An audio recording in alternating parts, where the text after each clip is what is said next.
Boa noite. Dando sequência ao nosso cine debate, que no próximo mês de junho completa 21 anos, quero agradecer a presença de todos e chamar nossos debatedores, a doutora Ada Pellegrini Lemos,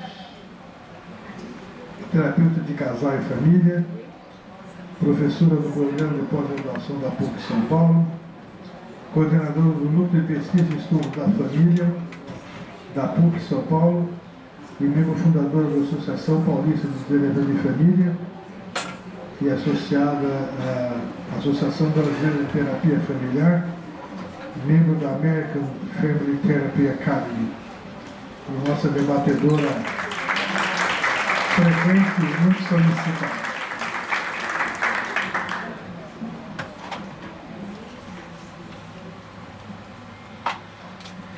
E completando o nosso trio de hoje aqui, o nosso Yuri Teixeira, especialista em produção cultural audiovisual, debatedor frequente aqui também, muito solicitado, trabalhou na BBC, na TV Cultura, NET, Globosat, desenvolveu projetos para o Grupo Abril, Sony Pictures, Belas Artes, Senac, EBC TV Brasil.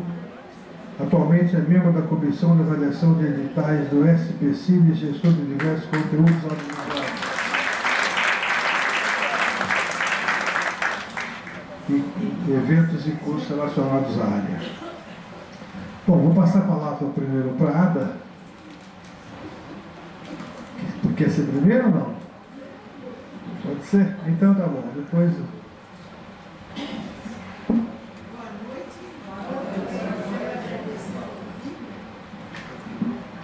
Quero agradecer ao Wimmer pelo convite e eu estou muito contente de estar aqui discutindo filmes, eu gosto e quero começar dizendo o seguinte: quando eu vi o filme, eu fiquei um pouco... O que o Wimmer quer? Nem por que será? Porque, como eu trabalho com casais e famílias, eu gosto, e sempre o Wimmer me convidou para essas situações, de entender as interligações, entender toda aquela trama tão difícil que caracteriza as relações. Porque esse filme, não é verdade? Não tem nada de interrelações. Entende? É um homem que fala por si próprio. E depois de pensar muito, eu sentia durante todo o filme um sarcasmo inteligente, divertido, hilariante mesmo, né? Alguns momentos desse filme são hilariantes. O título já é sarcástico. Um americano em Roma. Um americano que não é um americano. É um personagem, vamos dizer assim, esplendidamente, mas esplendidamente mesmo, né? Criado por um artista que, na minha família italiana, tinha um grande médico, que é o Alberto Sordi. Acho que todos que descendem de italianos sabem disso. E num desempenho, né? E um talento que extasia a gente. Ele é o filme, do começo ao fim. E, sabe, eu nunca vi um homem tão italiano imitando o americano.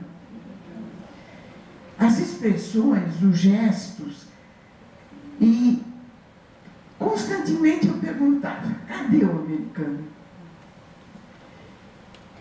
Depois de um bom tempo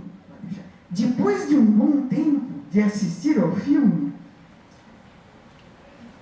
essa ironia, achei o seguinte, que esse filme, interpretado pelo talento precioso do Sordi, é uma caricatura.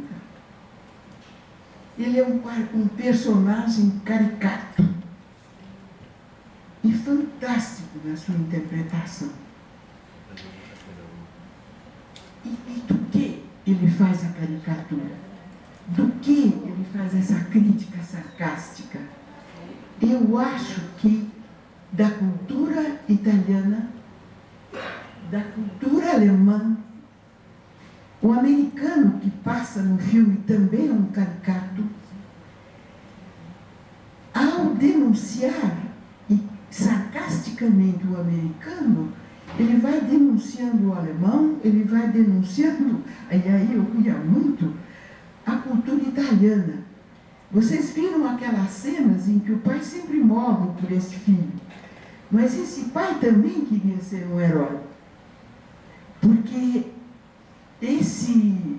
nos dizeres assim, um pouco pedantes, psicanalíticos, ele é um delirante, narcísico, extremamente narcísico, e num estágio de magia total.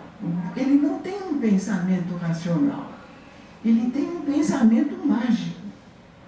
E nesta magia ele vai delirando e não se dá conta que ele está delirando. E a maneira como os pais o tratam é muito da cultura americana. Eu tinha um amigo que dizia que a mãe italiana era um pouco forte, era incestuosa, porque ela estava sempre contra as noras e queria ser insubstituível na vida dos filhos. Eu sinto, pode ser agora um delírio meu, que ela e este filho tinham um conluio e que o pai estava sempre de fora e sempre morrendo. Aquele trágico também é da cultura americana. Às vezes eu penso que a ópera teve o seu berço tão esplêndido na Itália, porque o italiano, sem a tragédia, sem a dor, sem a aderência ao trágico, ele parece que a vida não foi tomada com a devida seriedade e com-penetração. E é cômico, na cama, ela fala, dorme, né? Acalma o marido, porque ela precisa desse marido, mas protege sempre o filho. E é tão divertido quando ele quer comer, imagine comer um macarrão, mas só que ele come o macarrão. É essa, assim, que coisa inteligente, né?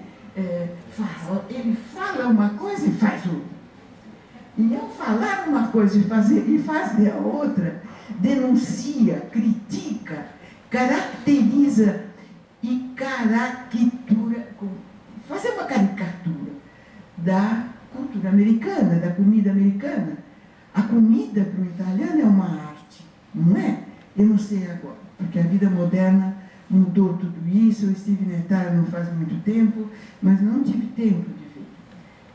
Comer e cozinhar na Itália, né, é uma arte. A comida, a mesa bem posta, os copos convenientes, saber.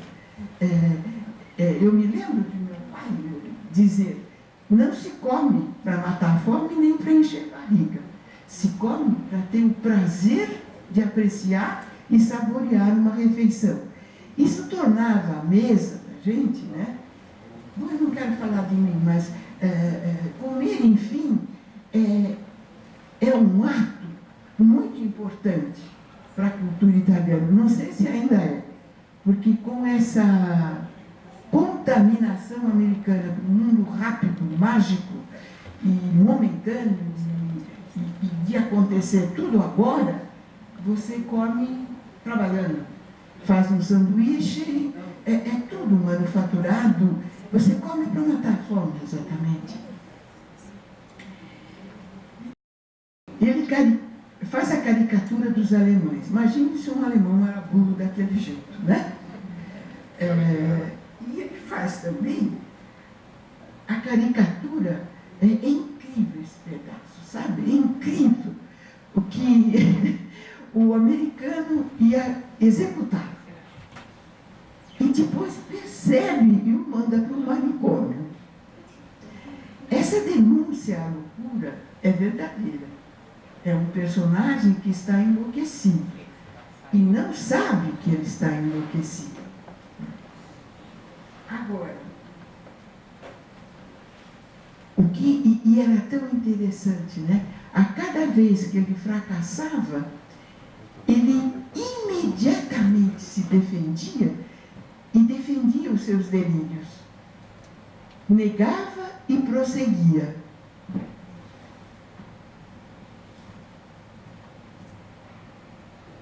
E esse Saint Baylor, aí eu cheguei, né? Por que será que o Wilmer indicou um filme desses? E aí vamos ver.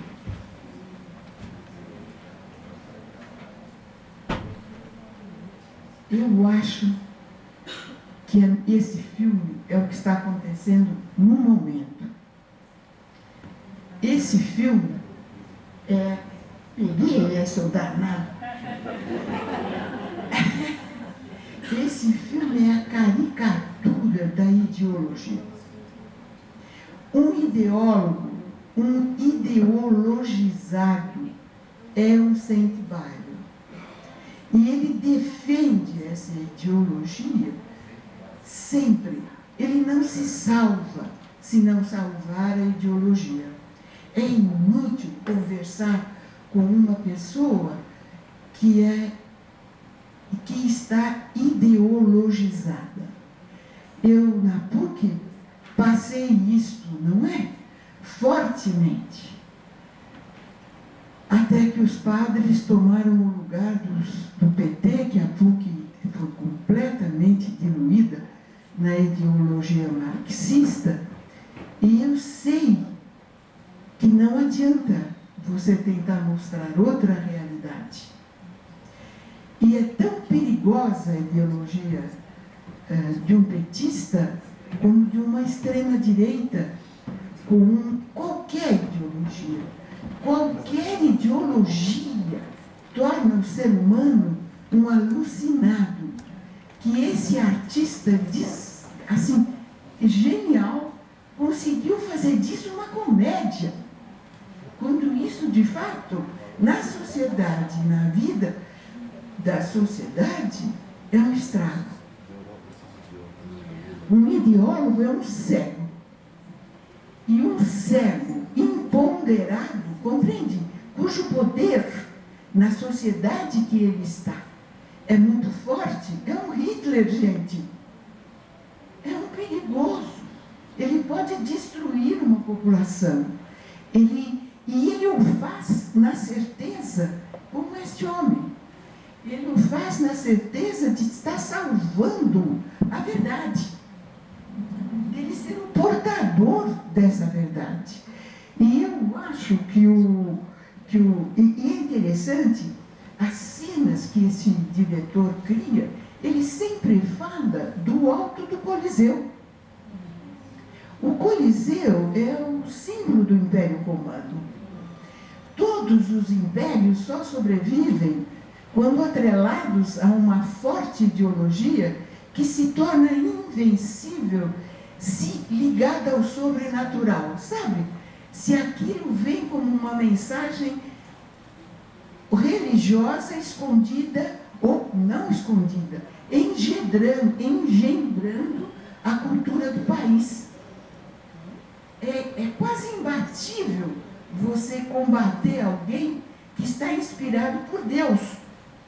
Você não tem nem como argumentar.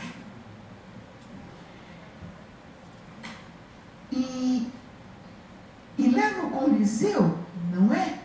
O símbolo do Império Romano. O Império Romano era poderosíssimo. Eu achei genial escolher esse bendito Coliseu. E ele vai lá de cima mostrar os seus delírios. E é interessante porque eu não estava entendendo por que o primeiro tempo, o segundo tempo, mas que história é essa? De voltar para as várias duas realidades que ele queria caricaturar. É verdade que se esse americano não tivesse sido aquele, né? É verdade. E também tem uma coisa que eu noto. Aí eu não sei se o ideólogo não pode ser uma pessoa de um nível de instrução muito alto. Porque senão ele tem que relativizar. Como esse St. Baylor, ele entende algumas coisas, adere a alguns conceitos, mas uma reflexão profunda traria a ele a possibilidade de relativizar os conceitos que ele transforma em religiosidade. E eu achei então esse personagem, sabe, que não sabe falar inglês, que é ridículo, mas que eu achei incrível aquela cena dele falando com aquele homem do rádio, que o homem do rádio pensou que ele estivesse falando com o americano, e depois ele percebeu que ele falava italiano. E achei fantástica a cena, mas fantástica mesmo, uma coisa, eu acho que os italianos, não sei se aí vai um preconceito meu, então, não é? Ele queria casar com ela do jeito como ele imaginava. E, senhores, aí veio uma coisa dura. Talvez eu não quero falar da esquerda ou da direita, mas apenas do que a ideologia faz com a mente humana, com o melhor do humano. Assim como ele delirou de que ele ia se casar, ia para Kansas, não sei o quê, eu acho que em alguns momentos a política também pode, e um ideólogo comandando determinados ministérios, ele pode acabar criando políticas, quer econômicas, sociais, ou de bem-estar social, desastrosas. Porque ele segue o que ele enxerga, mas não põe o pé na realidade. Eu fiquei 2 anos e meio trabalhando na periferia porque eu não quero entrar nisso. Eu trabalho numa cultura que não é da nossa classe média. É muito diferente uma periferia. E eu percebia que as recomendações que vinham da secretaria eram de pessoas que eu acho que nunca foram a uma periferia. É chocante. É como esse filme, sabe? É como esse filme. Ele vai casar com ela, ele foi lá, e ele ainda como marido já começou a ditar suas regras, como é que as coisas iam ser. Né? Tem cenas que são hilariantes e absurdas, mas no fundo o absurdo, e aí é que é fantástico, é o risco da ideologia. E eu adorei depois eu adorei, porque eu queimei a cuca, viu, seu Lino? Foi quando, não é? Todo mundo achando que ele iria melhorar a loucura dele. Nós temos que terminar o filme lendo o The End, entendeu?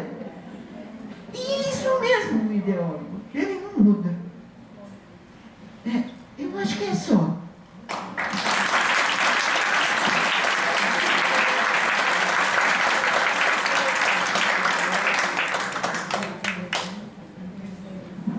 Bom, boa noite a todos. Obrigado mais uma vez pelo convite. Obrigado por ficarem aqui, né, após o filme, para conversar com a gente. O interessante desse filme é que a brincadeira já começa com o título, né? Como a doutora falou, além da questão do americano em Roma, né, e ele não ser americano, é uma brincadeira com o título Americano em Paris, que é o filme do Gene Kelly, né, o filme do Vincent Minnelli, de uns 3, 4 anos antes. O filme esse aqui é de 54, o do Gene Kelly de 51, se eu não me engano, é antes do Cantando na Chuva. E o título original é Americano em Paris, aqui se chama Sinfonia de Paris, né? Acho que é esse o título brasileiro. Não ficou Um Americano em Paris, mas o original é Um Americano em Paris. Provavelmente na Itália se chama, né, traduziram literalmente, e aí eles fizeram uma brincadeira já com esse título, que é Um Americano em Roma. Né, e é um filme que estava fresquinho ainda na época, né, foi feito uns 3 anos antes. E ele, como ele menciona muito o Gene Kelly, né, ele fala também do Fred Astaire, mas acho que o Gene Kelly é mais presente, né, ali na cultura dele. O interessante é que o Alberto Sordi, ele é um dos atores símbolos, né, do cinema italiano. Né? Aliás, o time que fez esse filme, ele é composto por nomes que carregaram o cinema italiano por muitos anos. Né? A produção é do Gino de Laurentiis, a direção é do Steno, que trabalhou muito em dupla com o Mario Monicelli.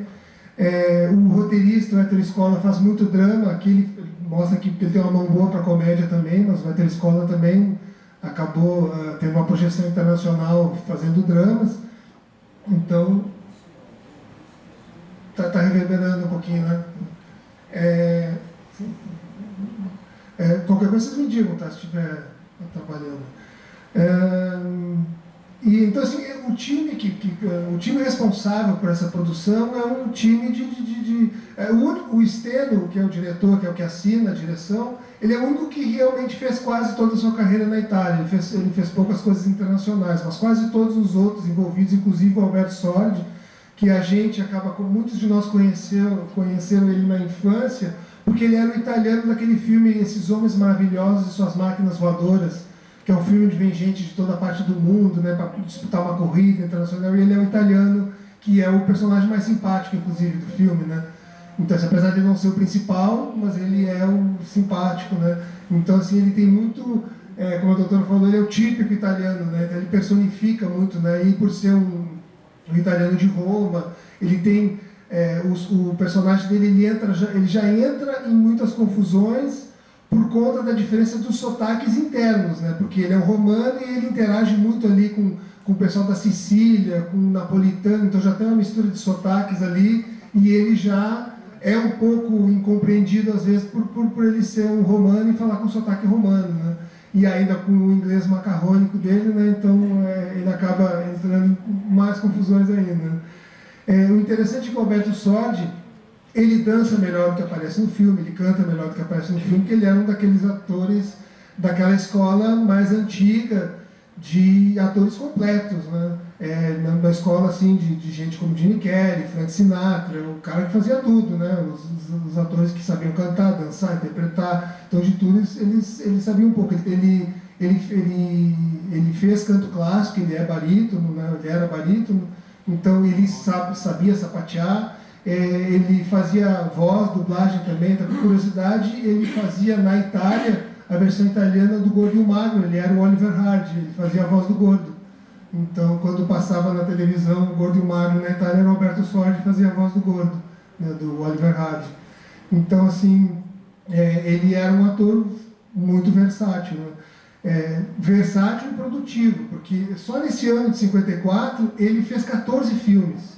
Então, assim, ele trabalhava muito. Ele se envolveu em mais de 200 títulos, né? Como produtor, como roteirista, como ator. Então, ele está presente em mais de 200 títulos, né? Então, assim, só nesse ano ele fez 14 filmes. E um deles, inclusive, foi o primeiro filme onde aparece esse personagem. Trabalhou com Fellini também?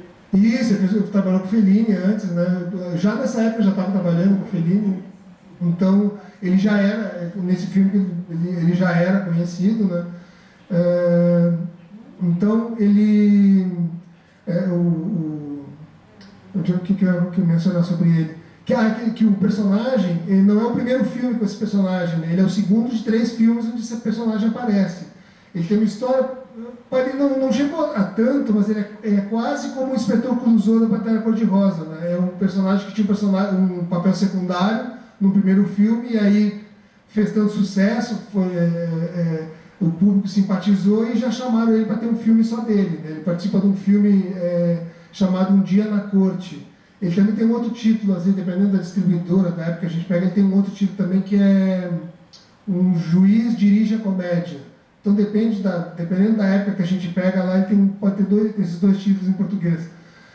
mas ele aparece, é um filme feito em capítulos, em segmentos humorísticos, né? Todos se passam numa corte, né? São casos estranhos, e aí tem o caso desse personagem, que é um cara americanizado e tal, então tem um sketch dentro do filme sobre ele, e aí ele acabou fazendo tanto sucesso que eles desenvolvem o personagem e criam um filme só para ele. E ele volta num filme depois em 75, né? Chamado Qual é o Seu Signo? Né? Então, ele volta 20 anos depois, né, com o mesmo personagem. Então, esse é o segundo de uma trilogia, na verdade. Eu não sei se vocês chegaram a perceber, mas tem outra curiosidade, né, também no filme, que a Ursula Andress está fazendo a estreia dela no cinema. Ela aparece naquela pontinha, ela é aquela atriz estrangeira que está sendo entrevistada, que ele entra pelado na casa dela, né, e ela está ali é aquela Ursula Andress, é o primeiro papel dela. E interessante que o nome da atriz é Ingrid, né? É Astrid, e é uma brincadeira com a Ingrid Bergman, que era casada com o Roberto Rossellini. Então é uma atriz estrangeira que está ali com o marido, que é cineasta italiano. Então é uma sátira, né, ali ao Roberto Rossellini e a Ingrid Bergman, né, a relação entre eles. E é o primeiro papel dela. Ela foi estourar alguns anos depois, 61, 62, no Dr. No, né, que é o primeiro James Bond, né?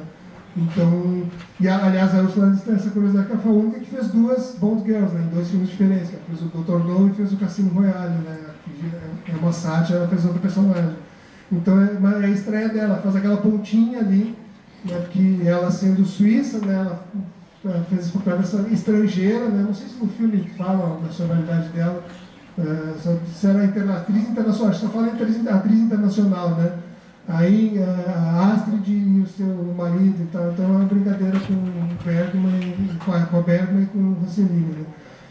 Então tem essa questão, e aí eu acho que para dar o gancho, né, para a área, porque suscita debate, também nessa época, 10 anos depois, não tinha se passado nem 10 anos da guerra ainda, a gente percebe muito que na cultura italiana começa a se trabalhar aquela coisa de vamos reconquistar a simpatia do mundo, né?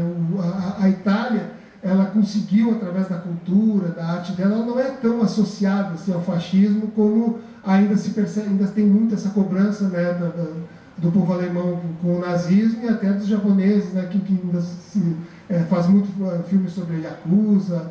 Nos filmes de guerra, normalmente o inimigo é o japonês ou o alemão, mas dificilmente se vê filme, né, onde o inimigo é o italiano, né, porque o italiano conseguiu conquistar um pouco essa coisa de reconquistar a simpatia do mundo, apesar de, mesmo nos filmes de máfia, né, os mafiosos normalmente são personagens simpáticos, né.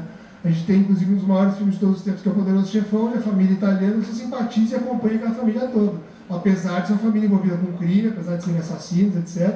Então, tem um trabalho aí que é uma habilidade de quem faz a arte, né, de se recuperar isso, né, e também um trabalho da própria indústria, né, quando ela começa a desenhar essas coisas de vilões e mocinhos e criar arquétipos, né, e construções sociais. Então, a gente percebe já que já existia esse movimento em 1954, nem 10 anos passados da guerra. Quer dizer, a guerra ainda todo mundo estava sofrendo os efeitos da guerra, mas a gente já percebia essa...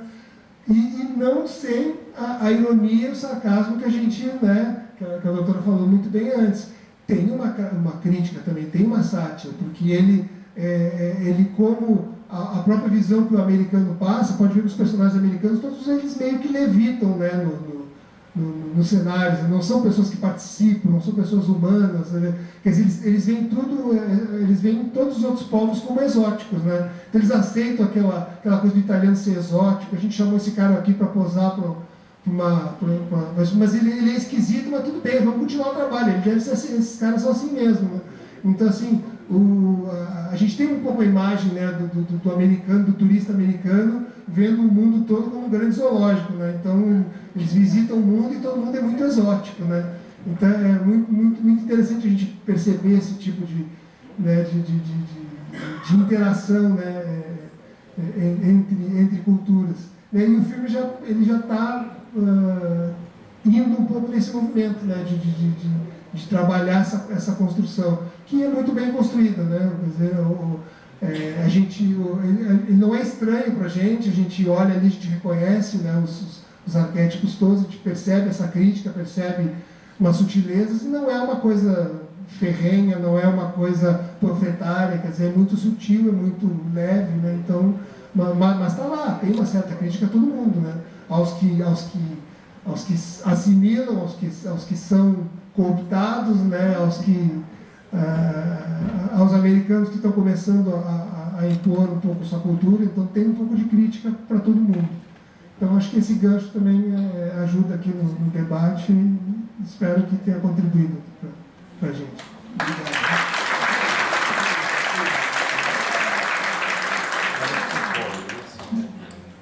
Bom, melhorou. Então, pessoal, quando eu escolhi esse filme, eu escolhi alguns filmes italianos esse ano e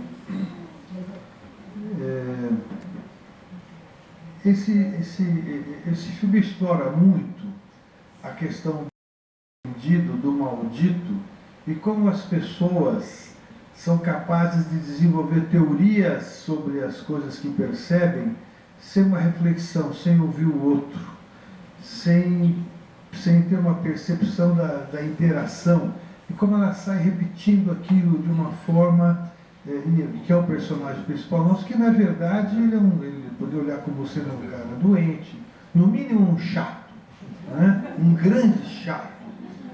Mas, digamos assim, eu até poderia pensar num bipolar, um outro transtorno qualquer. Mas o fato em si é que como a pessoa constrói uma verdade na sua cabeça e fica repetindo aquilo, sem uma percepção da repercussão daquilo que está feito, e construindo muitas vezes, criando o inimigo contra ele. Ele cria o inimigo contra ele cria o inimigo americano contra ele sempre se livra das situações. E eu fiz uma analogia, quando você falou assim, que eu falei, você achou o que eu quis dizer, eu quis mostrar o seguinte, como nós temos uma mídia no Brasil hoje, grotesca, a cada momento se comprometendo mais e sem a crítica de perceber que eles precisam mudar.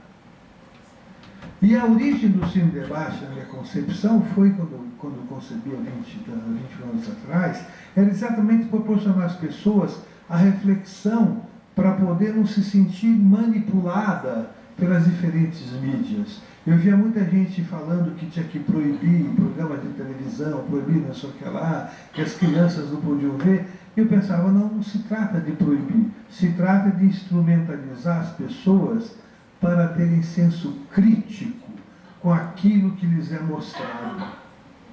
E esse filme nos dá boa parte de reflexão para isso, e eu sinceramente prefiro ver uma comédia e dar alguma risada do que mostrar um filme trágico, que a gente sai daqui pesado, refletindo sobre as mesmas coisas.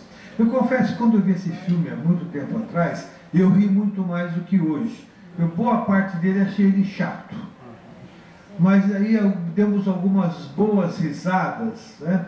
E eu lembro, esse ator, o Sordi, o personagem dele, me lembra muito as nossas chanchadas, antecedem as pornochanchadas, as chanchadas com Anquito e Oscarito, né? Grande Otelo, aquele povo que tinha um tipo de fazer comédia meio na careta, meio no papel de estúpido, coisa assim, que nós íamos muito no passado. E tem algumas comédias que a gente viu no passado e vai rever, e fala, puxa, mas não é assim. Eu lembro um dia que eu cheguei para os meus filhos, eles adolescentes ainda, antes de ter esse debate ainda, eu falei, meus filhos, houve uma comédia que é muito boa, e fomos assistir Brancaleone. Meus filhos olharam para mim e falaram, pai, é isso? Eu falei, era isso. E, aliás, até uma pessoa aqui da plateia já me sugeriu trazer aqui Brancaleone para a gente debater, porque não pela comédia que é, mas por muitas coisas que a gente pode depurar do filme. E hoje eu entendo que o Brancaleone seria um filme extraordinário para a gente debater questões políticas, questões da mídia, que nós temos hoje, não hoje só, mas nos últimos anos, aí vários anos, um monte de exército de Brancaleones tentando consertar esse país.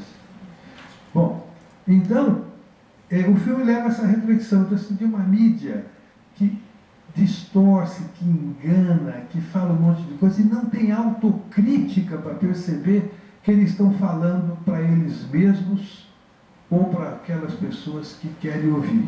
E o filme mostra uma coisa importante, assim, como é fácil enganar as pessoas quando elas querem ser enganadas. Quando ele vai lá, fala que fala inglês, vai falar com os americanos, lá no rádio, na prisão que ele está, não é? As pessoas querem ser enganadas a acreditar que ele fala alguma coisa, mas está na cara que ele não fala, não é? Em várias circunstâncias ele faz a mesma coisa, e as pessoas assim, acreditam naquilo que elas querem acreditar. Como nós somos assim nas nossas vidas? Nós acreditamos naquilo que queremos acreditar, embora a realidade nos mostre que aquilo é para se duvidar. O filme também explora o mal entendido e o maldito, como eu falei, e ele explora muito a estereotipia.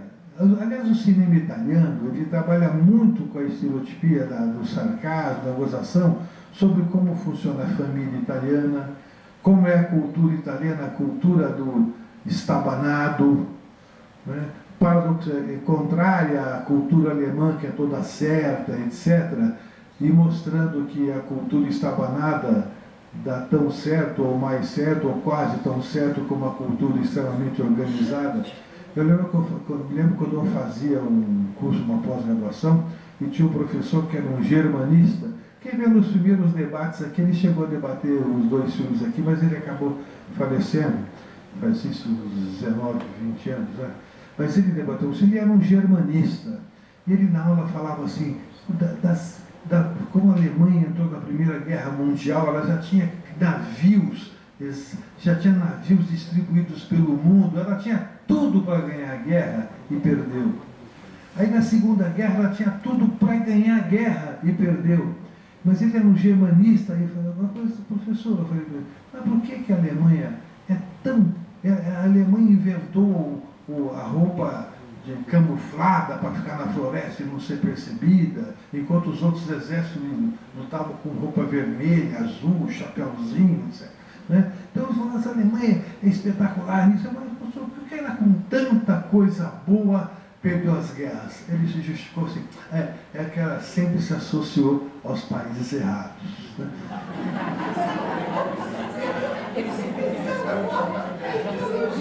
Né? Então é o seguinte, então o filme mostra para a gente pensar sobre isso, né? Como que um estabanado como o italiano, né, pode existir convivendo com vizinhos tão organizados, etc. Mostrou um italiano querendo falar inglês e falou francês, vocês viram francês?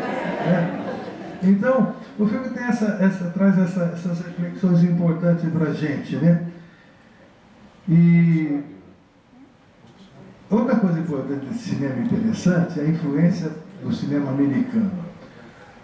O pessoal da minha geração, é muito comum se observar um homem andando,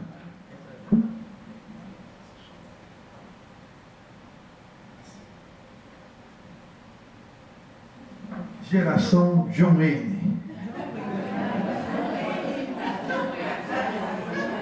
Anda como se fosse sacar isso, quando eu era paciente de terapia de grupo, mostraram que eu tinha exatamente essa influência. De tanto o filme de John Wayne, que andava pronto para sacar. E de vez em quando me distraio, eu percebo. É o John Wayne aí, né? Então, o filme mostra a influência. Então, assim, o nosso personagem, ele tem toda a influência dos americanos, dos personagens de cinema, mostra o filme americano, o faroeste, etc.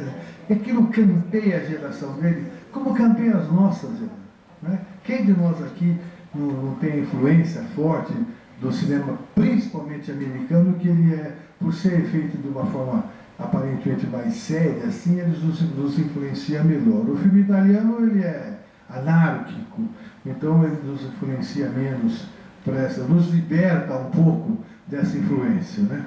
Então eu acho que é um filme que às vezes quando eu escolho um filme eu falo, será que o pessoal vai gostar, né?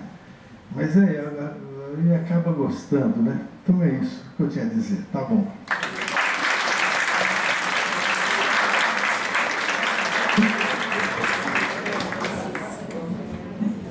Eu só queria dizer uma coisinha que eu esqueci e que eu acho assim muito profunda. Vocês repararam que quando ele via a ideologia e o Saint-Beuve fracassar, como ele se sentia zero, como ele se destruía? Eu tenho a impressão que a pessoa que vai se diluindo na ideologia, se ele perceber o que ele é e o que ele fez, eu tenho a impressão que a pessoa não aguenta. Ele vai sentir um fracasso tão grande, um erro tão grande, que em alguns momentos ele sentiu, mas que ele tinha que salvar a ideologia, mas sabe para quê? Para se salvar. Ele tem que agarrar a verdade para se sentir alguém e perde a crítica. Era só isso, obrigada.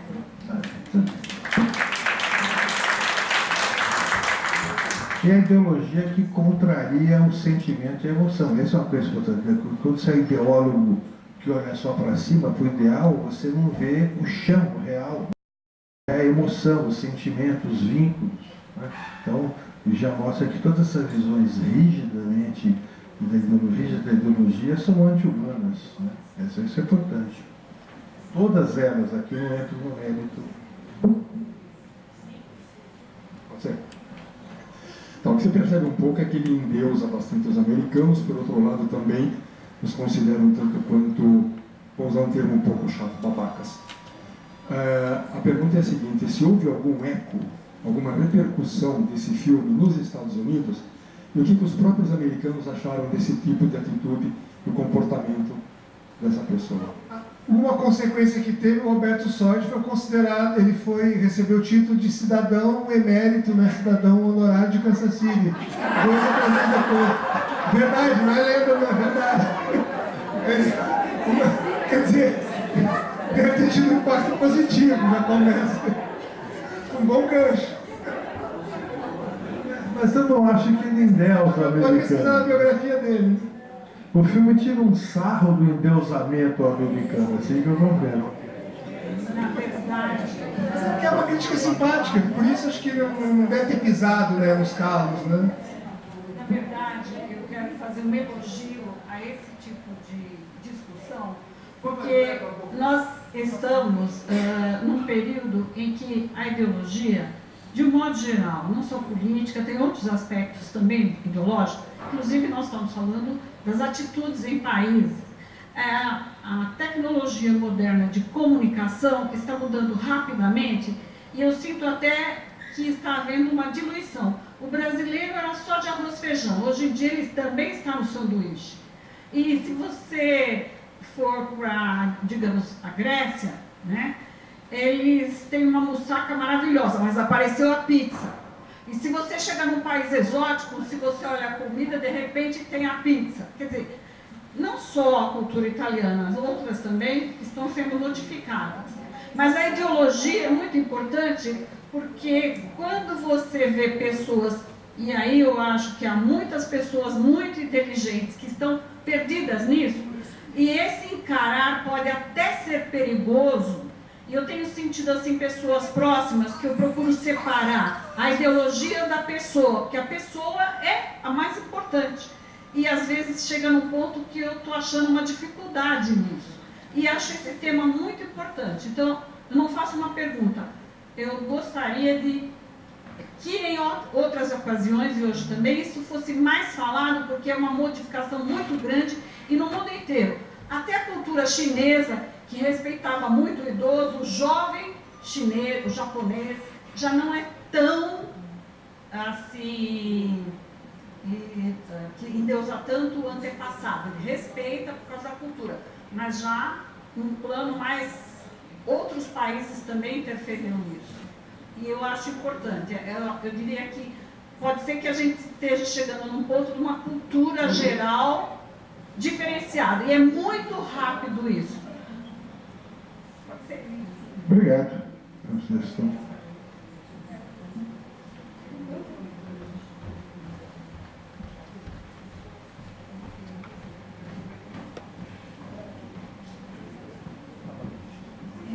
Oi. Dois aspectos que eu vi no filme também. Quando ele vai para o alto do Coliseu, ele está vendo tudo por cima. É aquilo que você fala, né? Saindo, não ter os pés no chão, está por cima, vendo essa loucura toda. E outra coisa que a gente tem nessa ideologia que a gente passou agora, né? Essa última eleição, a eleição do nosso presidente, teve essa briga, né? De famílias, né? Que brigavam, porque um era de esquerda, defendia um lado, outro defendia o outro, no serviço, tudo a gente está tendo essas consequências até hoje no Facebook também, critica de um lado, critica do outro.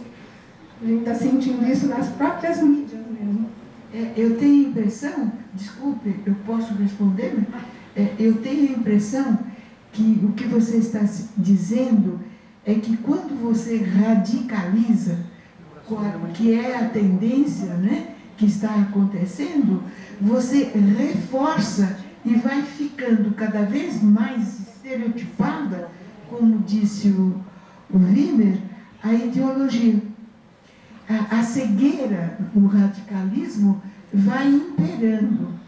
E onde entra, eu acho, a radicalização, acabou o bom senso, não é?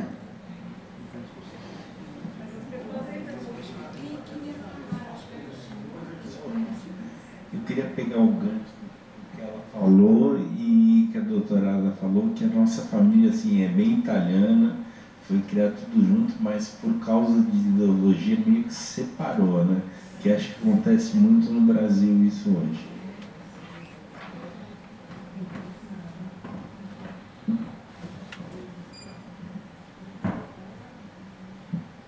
Ô, Yuri, é só uma curiosidade que acho que você deve saber.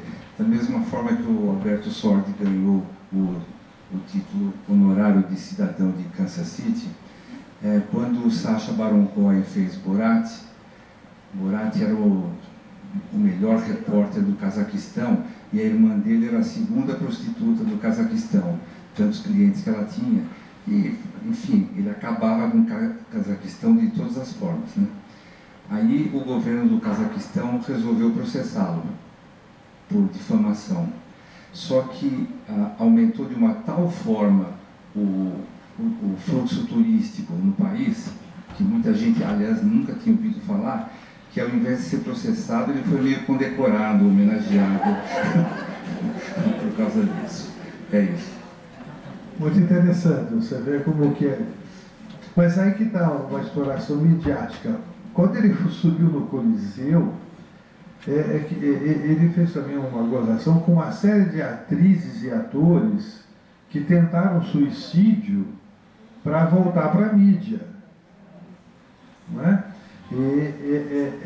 Muitos atores e atrizes do mundo inteiro tentaram suicídio, ou falaram em suicídio, fizeram dramas para voltar. Principalmente quando o cinema passou do mudo para o falado, que muitos se arrasaram. Exatamente, para voltar para a mídia. Então ele explora também isso, porque ele falou, eu vou ser famoso, eu vou conseguir, eu vou ameaçar me matar e só deixo de me jogar se me oferecerem o que eu quero. Ele irradiou, ele falou o que ele pretendia. Então você vê que são aspectos de manipulação que existem. Isso é muito famoso, muitos atores, muitas atrizes fizeram isso. E essa questão do moral é muito interessante, porque ele muda. E isso que é importante, assim, né? Ver como o movimento gerado de baixo para cima é muito mais forte que o movimento gerado de cima para baixo. Todas as culturas extremamente repressivas e todas as famílias extremamente repressivas geram subversão, geram mentira, geram rebelião, né? Isso é muito importante. Queria comentar com o Yuri, a estereotipagem o americano estereotipou muito a Carmen Miranda como um exemplo brasileiro, né? Tem isso, né? Assim como a gente sofre com o estereótipo que a gente passa às vezes para o mundo, a gente tem que ter consciência que muitas vezes os outros países também passam estereótipos para a gente, né? A gente acha que um povo se resume só àquilo, né, que a gente conhece, né, da mídia. E aí, sobre isso, e eu até queria aproveitar o gancho até para explicar por que eu gosto tanto desse tipo de atividade como o Cine Debate, por que eu gosto de estar em sala de aula, apesar daquela hora ali ser a hora a hora que me rende menos é a hora em sala de aula, mas é a hora onde a gente se recicla e a gente se confronta com o diferente, com pontos de vista diferentes. Por quê? Porque a gente está cada vez mais exposto a meios de comunicação que vão reforçar cada vez mais que a gente viva numa bolha. Por quê? Porque a gente rende mais assim. A gente rende mais participando de comunidades que pensam como a gente fica retroalimentando discursos, né? A gente fica falando do nosso círculo e cada vez mais os meios de comunicação, quer dizer, quando a gente fala Google, Facebook, Microsoft, todo mundo que vive de comunicação e de mídia, cada vez mais vai reforçar isso. A gente está falando, eu vou dar um exemplo super básico, assim, que tem a ver até com o meu trabalho. Eu confesso aqui, eu trabalhei diretamente no Big Brother da Globo. Nas 5 primeiras edições de Big Brother eu trabalhei, a gente formatou o produto, né, comercialmente. Hoje ele na 19ª edição, ele tem o menor público de todos os anos, mas ele tem a maior receita. Por quê? Porque é uma bolha, se retroalimenta, são sempre as mesmas pessoas que assistem, as mesmas pessoas que consomem.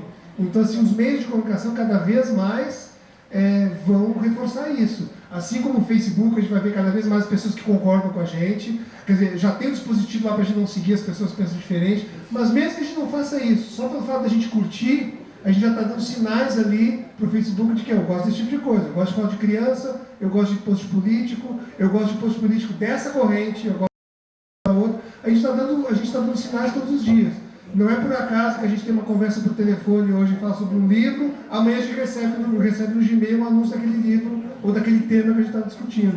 Quer dizer, os meios estão lá captando e cada vez mais vão reforçar que a gente pense dentro de uma bolha. Então, por isso que esse tipo de exercício, esse tipo de convivência com o diferente, com o debate, com a gente pensar, a gente não ouvir pensamento pronto, a gente vai precisar exercitar cada vez mais isso, né? Eu acho que o ser humano vai sentir falta disso, porque ele vai se dar conta que realmente está vivendo uma bolha, né? Então, para a gente fugir dela, a gente tem que se confrontar com o diferente, tem que debater. Bom, Yuri, ainda bem que você falou essa coisa do Big Brother depois que eu te conheço bem. Foram só os 5 primeiros anos, tá? Mas o formato está aí até hoje, né? Quer dizer, a gente é culpado, né? A gente assinou, escreveu aqueles contratos lá. Né? Beleza. Demais. O Dr. Weber falou agora há pouco sobre a influência da cultura americana no mundo. Mas em 54, especialmente na década de 50, um pouco antes, um pouco depois, o cinema americano não tinha influência, ele dominava o mundo inteiro na arte cinematográfica. E a impressão que eu tenho é que os produtores quiseram demonstrar que essa influência, ou essa predominância do cinema americano era capaz de produzir uma pessoa como aquele psicopata do filme. Muito interessante. É um questionamento interessante que os italianos fizeram realmente, né? Agora, falar em imagem americana, brasileira, etc., da nossa Carmen Miranda, que na verdade é portuguesa, mas ela foi do mundo como brasileira, né? Mas hoje a visão do brasileiro é bem pior que a imagem de Carmen Miranda, né? Mas agora tem uma coisa, não é? Sempre que um país é o expoente no universo, né? Ele irradia a sua cultura. Houve a irradiação da cultura grega, depois da cultura, não é, romana, ao predomínio.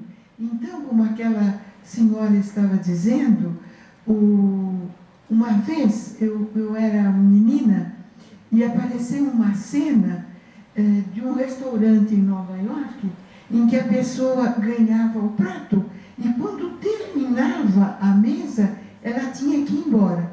Ela comia enquanto a cadeira andava.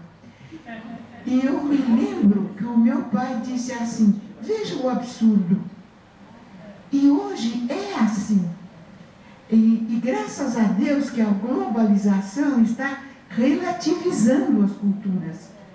Né? De uma certa forma, não sei o que vai acontecer, mas a transmissão que a tecnologia está operando, mostrando rapidamente as diversas situações enfrentadas pelas diversas culturas, por exemplo, como aquela explosão naquela cidade japonesa, como ela se chama? Lembram-se? A usina atômica. E depois, rapidamente, eles resolveram o problema. Nós estamos ali com um Brumadinho sem conseguir resolver. A Mariana, entende? Quer dizer, a gente começa a ter uma crítica do que acontece, que nós patinamos e outros resolvem. Eles reconstruíram, como chamava? A cidade. Não,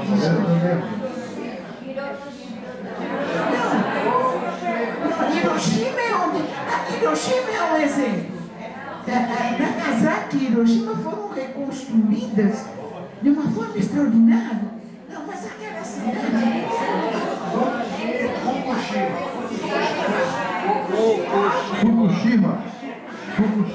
Fukushima. Né?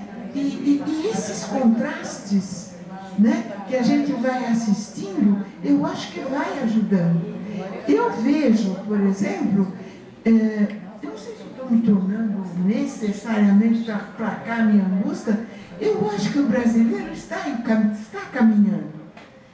Ele tem uma crítica à elite política hoje. Ele tem uma crítica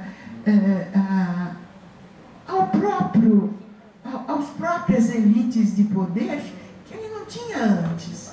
Vamos ver, não sei.